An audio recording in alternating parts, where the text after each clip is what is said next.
बिस्मिल्लाहिर्रहमानिर्रहीम। अस्सलाम वालेकुम। उम्मीद है आप सब खैरियत से होंगे। आप सबको बहुत बहुत सलाम और दुआएं मेरी। जो भी मेरी वीडियो देख रहे हैं, अल्लाह उनको खुश रखे, अल्लाह उन पर अपनी रहमत नाज़िल करें। दोस्तों, एक्सेल की ये क्लास है, इसमें हम होम के अंदर आज देखेंगे अलाइनमेंट। अलाइनमेंट यानी कि हम अपने टेक्स्ट को किस तरह से किस सेल की किस साइड रखना चाहते हैं। तो अलाइनमेंट में सबसे पहले ये टॉप है, मिडल है और उसके साथ साथ है बॉटम अलाइन। अब मैंने टॉप अलाइन देखें, बाय डिफ़ॉल्ट टॉप ही होगा।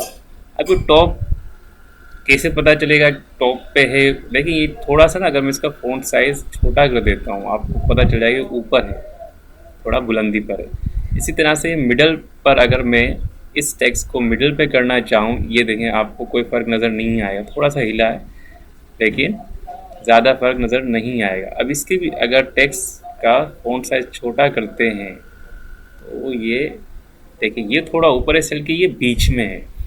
अब बॉटम में ये देखें, ये भी बॉटम में नज़र नहीं आएगा, इसका पहले बॉटम लगा देते हैं। ये देखें, नीचे थोड़ा सा हुआ होगा। अब इसी तरह से इसका भी फ़ॉन्ट साइज़ छोटा करेंगे तो आपको अब वाज़ेह तौर पर टॉप, मिडल और बॉटम अलाइन में फ़र्क नज़र आ गया होगा। अब ये तीन जोन सा लेफ़्ट, राइट और सेंटर वाले, ये मैं नहीं करके दिखा रहा, ये आपके लिए होमवर्क है। आप करके देखिएगा टेक्स्ट लिखकर कि आपका ये किस तरह से नज़र आता है, क्योंकि सारा अगर मैं ही बनाऊंगा तो भाई ये तो सही नहीं है ना। आप भी थोड़ा बहुत होमवर्क कर लें, अच्छा रहेगा। ठीक, अच्छी बात करना चाहिए होमवर्क। अच्छा, अब यहाँ पर ये देखें कि टेक्स्ट जौन सा इस सेल में पूरा है, ये जौन सा थोड़ा आगे जा रहा है, ये भी आगे जा रहा है। ये देखें, यहाँ पर ये B2 यानी कि B कॉलम और 2 की रो में है। ठीक है, इनका यूनियन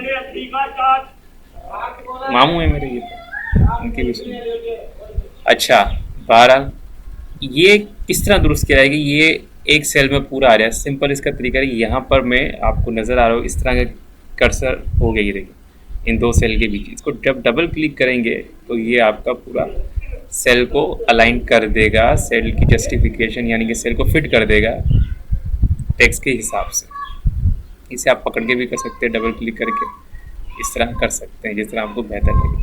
और एक तरीका ये भी था, और इस तरह से भी कर सकते हैं इसे कि आप पूरे सेल को सिलेक्ट कर लें। अब ये क्या करेगा, जहाँ जहाँ इस तरह होगा उसे खुद ही ऑटो फिट कर देगा। ये देखिए, टेक्स्ट को ऑटो फिट कर दिया इसने हर जगह से, ठीक है ना।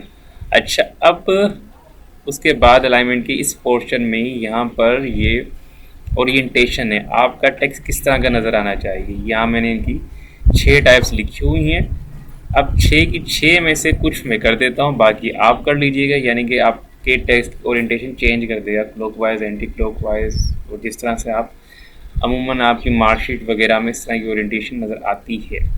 अब इस टेक्स्ट को मैं करता हूँ ओरिएंटेशन काउंटर क्लॉकवाइज। ये देखिएगा, ओह सॉरी, इसमें तो बड़ा टेक्स्ट मुझे चाहिए था ये वाला दिखाने के लिए। अब इसको काउंटर क्लॉकवाइज, ये देखिए करता क्या है कि कुछ हिस्सा सेल का यहाँ से गुम कर देता है, कुछ यहाँ से ले लेता है, और ये आपकी फिर ओरिएंटेशन इस तरह की नज़र आती है। अब एक वाला ये फिर मैं करके दिखा देता हूँ आपको, ये एंगल क्लॉकवाइज। ये देखिए, अब यहाँ का कुछ हिस्सा इसने छोड़ दिया और कुछ यहाँ का ले लिया और ये तिरछा हो गया। बड़ा खूबसूरत से डिज़ाइन इसका के बन जाते हैं। आपकी एक्सेल शीट की हेडिंग में ना, हेडिंग कह लें, या ये देखिए इस तरह का ये आ जाएगा वर्टिकल। बाकी ये तीन जोन सा आप खुद कीजिएगा। और फॉर्मेट सेल अलाइनमेंट, ये वही चीज़ अलाइनमेंट्स की डिटेल आ जाएगी जो यहाँ पर आपने कर रखी है, तो इसे देखने की ज़्यादा ज़रूरत नहीं है, इसे छोड़ देते हैं हम। अब उसके आगे ही आपको नज़र आएगा रैप टेक्स्ट और मर्ज एंड सेंटर। रैप टेक्स्ट क्या करता है, इस बात को समझाने के लिए मैं यहाँ आ जाता हूँ। मर्ज का है, ये खाली पड़ा, चलिए यहाँ मैं लिख देता हूँ मर्ज एंड सेंटर, ठीक है ना। अब मैंने ये लिखा, अब मैं चाहता हूँ ये सेल मेरा इस सेल पर पास आउट हो रहा है, मैं चाहता हूँ ये मेरा एक ही सेल में रहे, तो मैं इस पर रैप टेक्स्ट पर क्लिक करूँगा जैसे ही, तो ये देखिए ये मेरा एक ही सेल में रह गया A1 के अंदर। तो ये रैप टेक्स्ट का मतलब होता है कि किस तरह से रैप करना। अच्छा, उसके बाद मैं ये भूल गया था, इंटेंट वाला है ये क्या करता है, इसमें मैं आपको फ़ॉन्ट साइज़ का पहले छोटा करके दिखा देता हूँ और रैप टेक्स्ट हटा देता हूँ। और ये देखें, अब ये आपको शायद नज़र नहीं आ रहा ये कर क्या रहा है। इसको थोड़ा स्पेस बढ़ा देते हैं इसका। अब आते हैं इसके ऊपर, ठीक है ना, सेल पर हैं। अब देखिए ये आपको नज़र नहीं आ रहा, अब मैं यहाँ से करके दिखाता हूँ। तो ये है ही लेफ़्ट साइड पर है, ये देखें राइट पर जाता जाएगा। समझ रहे मेरी बात? ये फंक्शन होता है इसका, टेक्स्ट को लेफ़्ट और राइट अगर आप करना चाहें तो कर सकते हैं। चलें, बहरहाल ये इसका फंक्शन आप समझ गए होंगे। वापस इसको 12 पर ले आते हैं और इसको कैसे कर दिया, ठीक है। अब भी मैं इसको, क्योंकि हमारा मर्ज एंड सेंटर वाला है, उसे समझाने के लिए मुझे इसे वापसी बाई डिफ़ॉल्ट पर लाना पड़ेगा। सेल का साइज़, मर्ज एंड सेंटर में भी आपके पास ये 4 ऑप्शन है। मर्ज एंड सेंटर क्या है, ये क्लिक करके देख लेते हैं। ये देखिए, सॉरी मुझे सिलेक्ट करना चाहता 2 सेल। अब मैं चाहता हूँ 2 सेलों को ये मर्ज कर दे आपस में और लिखे हुए टेक्स्ट को सेंटर में ले आए। ये देखिए सेंटर पर आ गया, बॉटम में आ गया। दूसरा ऑप्शन चेक कर लेते हैं, अक्रॉस, मर्ज अक्रॉस। अब ये क्या करेगा, आपको मर्ज अक्रॉस एक करके दिखा देते हैं। ये देखिए मर्ज अक्रॉस। अब इसने क्या किया, सिर्फ बॉटम में रखा है, मर्ज किया है सेलों को, ठीक है, और कुछ नहीं किया। यानी कि सेंटर वाला ऑप्शन इसने नहीं किया। यहाँ लिखा हुआ बाय डिफ़ॉल्ट सेंटर ही लिखा हुआ आएगा, आ रहा है। अब मर्ज सेल्स, ये सिर्फ सेल्स को मर्ज करेगा और कुछ नहीं करेगा। टेक्स्ट जिस तरह भी आप इनके अलाइनमेंट रखेंगे वैसे ही रहेगा, ठीक है ना। अच्छा, उसके बाद अनमर्जिंग है, अनमर्ज कर दीजिए। ये तो ये मर्जिंग ख़त्म हो जाएगी। ये आपका था अलाइनमेंट का ऑप्शन। उसके बाद यहाँ पर हमारे पास नंबरिंग है। नंबरिंग क्या है, मैं कुछ वैल्यूज़ लिख देता हूँ, ठीक है ना। ये देखें लिख दी मैंने नंबरिंग। अब उसके बाद इनको चेक करते जाते हैं। ये हमें असल में ABC नॉन स्पेसिफिक कोई फॉर्मेटिंग से जनरल नंबर है। अब ये क्या है, नंबर, यानी कि आपको लिखा हुआ है कि 0.00 ये लगा देगा। अब इस पर चेक कर लेते हैं, यानी कि ये नंबर जिस तरह स्टैंडर्ड लिखा जाता है उस तरह से करेंसी वैल्यूज़ देना चाहेंगे आप तो। पाकिस्तान है, ये आप चेंज भी कर सकते हैं करेंसी का। अच्छा, ये अकाउंटिंग के नंबर अगर आप लिखना चाहे, काउंटिंग करते हैं तो ये आ जाएगा, ठीक है। अच्छा, उसके बाद फ़र्क देख लें आप, ये नज़र आ रहा है ना आपको, यहाँ रेस मिला हुआ, यहाँ हटा हुआ है। और उसके बाद डेट अगर डालना चाहें तो ये शॉर्ट डेट और लॉन्ग डेट इस तरह से लिखा हुआ आएगा। यानी कि जैसे कि मैं डेट सिर्फ यहाँ पर पहली 12 लिख रहा हूँ, ठीक है। अब मैं आता हूँ यहाँ पर, मैं डेट पर क्लिक करता हूँ तो ये मुझे इस तरह से दिखा देगा 12 तारीख है, पहला महीना 1900।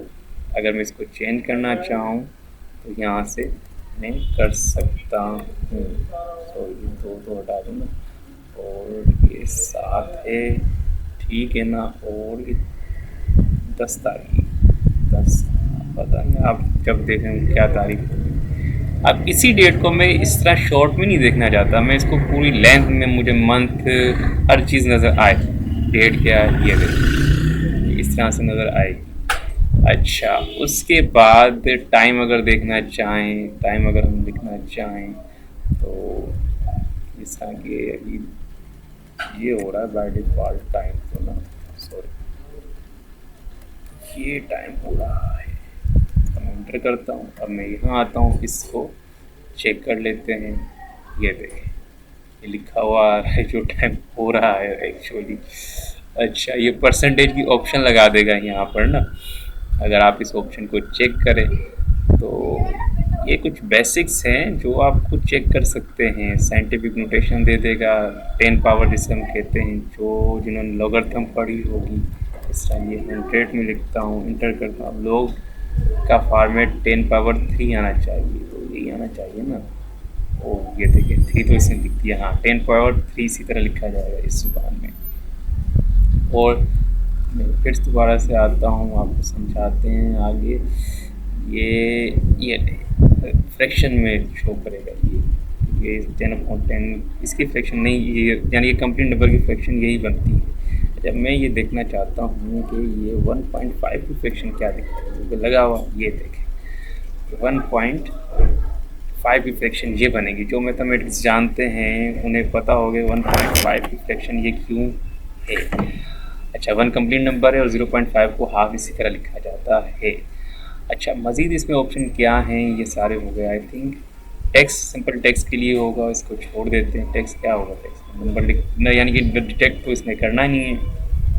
अच्छा, उसके बाद ये चीज़ें, ये मैंने आपको कहा था कि करेंसी से रिलेटेड हैं। अगर हम करेंसी चेंज करना चाहें, जैसे मैंने यहाँ किया है, यहाँ से डॉलर रखना चाहूँ, डॉलर क्यों नहीं आया ये, सॉरी यहाँ डॉलर आएगा ना, डॉलर वहाँ क्यों आएगा, यहाँ मैं लगाया, यहाँ जो लिखूँ डॉलर ही आएगा। ठीक है, यानी ये करेंसी आप जो अपने जिस ज़ुबान में डील कर रहे हैं, वैसे हम पाकिस्तानी तो पाकिस्तान में ही रहना पसंद करेंगे। मैं इसको वापस कंट्रोल Z कर देता हूँ। अच्छा, उसके बाद परसेंटेज की साइन आ जाएगी। ठीक है सर, ये कोमा, यानी कि ये क्या है करेगा, ये वाला बटन, ये छोटा सा कोमा स्टाइल, यानी कि हम लिखते हैं ना कीमतें, तो जिस तरह कि 1000 के बाद कोमा आ जाता है, फिर मिलियन के बाद कोमा, और हमारी ज़ुबान में 1000 के बाद कोमा, फिर देख लेंगे किस तरह से कोमा, अभी कोई कोमा नहीं है इसमें। ठीक है ना, सॉरी ये सब कुछ आ गया, पोल खोल यहाँ इसलिए मैंने वहाँ लगाया था ना। हाँ, अब देखिए इसमें कोई कोमा नहीं है, मैं इस पर जैसे कोमा डिटेक्ट करूँगा, ये देखिए कोमा पे मैंने जैसे क्लिक किया, इसने हर 3 नंबर के बाद, मेन नंबर्स के बाद इसने कोमा लगा दिया। कमेंट बॉक्स में पढ़ के तो दिखाएं ज़रा इसे, क्या क्या क्या पढ़ते हैं आप, मिलियन है, ट्रिलियन है, जो भी। अच्छा, ये जो सा नंबर्स हैं आपके डेसिमल इंक्रीज़ और डेसिमल डिक्रीज़ करने के लिए, मैं इंक्रीज़ करके दिखाता हूँ। ये वो नंबर है जो हमारे ज़रूरत में नहीं होते, इस्तेमाल में नहीं आते। अब इसको कम कर देते हैं। बाय डिफ़ॉल्ट आपके पास कितने ज़ीरो होते हैं, बता सकता है कोई? कमेंट बॉक्स में बताएं, मैं इसे 2 पर ही छोड़ देता हूँ। तो ये नंबर और अलाइनमेंट की क्लास थी। इंशाल्लाह स्टाइल आपको इसमें मज़ा आएगा। इंशाल्लाह अगली वीडियो स्टाइल के ऊपर होगी। तब तक मुझे दुआ में याद रखिएगा, अपना ख्याल रखिएगा, चैनल को सब्सक्राइब कर दें और लाइक कर दें। यार पाकिस्तानी हैं, इंडियंस होते हैं ना, अब तक भाई अपने दोस्तों के चैनल को इस तरह सवाब समझ के ना वो सब्सक्राइब करते हैं। 100 करोड़ आबादी है उनकी, ठीक है, 100 करोड़ में से अगर 1 करोड़ बंदा भी उनका सपोर्ट करे ना, एक दूसरे को करता होगा वो, तो उनके सब्सक्राइबर डेज़ में इंक्रीज़ हो जाते हैं। तो प्लीज़ यार सपोर्ट किया करें थोड़ा, ताकि मैं अच्छी से अच्छी वीडियो बनाने की कोशिश करूँ। Thank you.